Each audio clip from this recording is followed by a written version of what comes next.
अस्सलाम वालेकुम। अर्थराइटिस एक ऑटोइम्यून डिजीज है।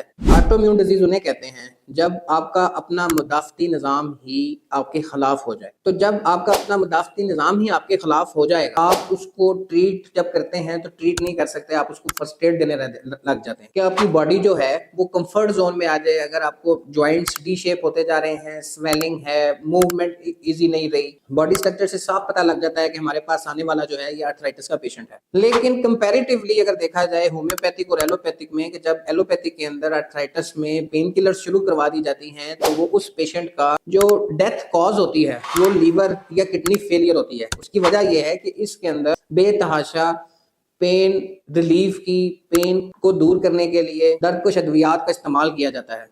जो पेशेंट पहले एक टैबलेट से थोड़ा सा रिलीफ फील करता है वो फिर 2 पे आता है, फिर 3 पे आता है और फिर वो आहिस्ता आहिस्ता उसकी बॉडी मजीद डी शेप होती चली जाती है। होम्योपैथिक के अंदर फर्दर फिर वही बात कि कोई होम्योपैथिक में कोई एक मेडिसिन किसी भी स्पेसिफिकली डिजीज के लिए नहीं है। हर पेशेंट अपनी एक बॉडी रखता है और अपने साइंस एंड सिम्टम्स रखता है। जब पेशेंट एक अच्छे प्योर क्लासिकल होम्योपैथ के पास जाएगा, उसको वो अपनी डिटेल देगा, मेरी धूप में दर्द बढ़ती है कि छाँव में बढ़ती है, मुझे रात में दर्दें बढ़ती हैं कि दिन में बढ़ती हैं, मुझे हीट से सुकून है कि मुझे ठंडी जगह से सुकून है, इस तरह की डीपली फिर एक कम से कम आधे पौने घंटे का पूरा एक सेशन होता है होम्योपैथिक मॉलिज के साथ, जिसके बाद डॉक्टर एक पिन पॉइंट पे पहुंचता है कि इन अद्वियात के साथ मेरा ये पेशेंट कंफर्ट जोन में भी रहेगा और ग्रेजुअली इस डिजीज से बाहर भी आएगा। तो मेरा ये ख्याल है कि आप इसमें हिकमत में चले जाएं, होम्योपैथिक में चले जाएं, एलोपैथिक में चले जाएं, ऑटोइम्यून डिजीज में एक ही कोशिश होती है मॉलिज को कि वो पेशेंट को कंफर्ट जोन में रखे। लेकिन कंपैरेटिवली जो बाकी हैं वो दूसरे ऑर्गन्स को भी इफेक्ट कर रही होती हैं और होम्योपैथिक कोई ऐसा इलाज नहीं करती जिसमें आपके बाकी ऑर्गन्स डिस्टर्ब हों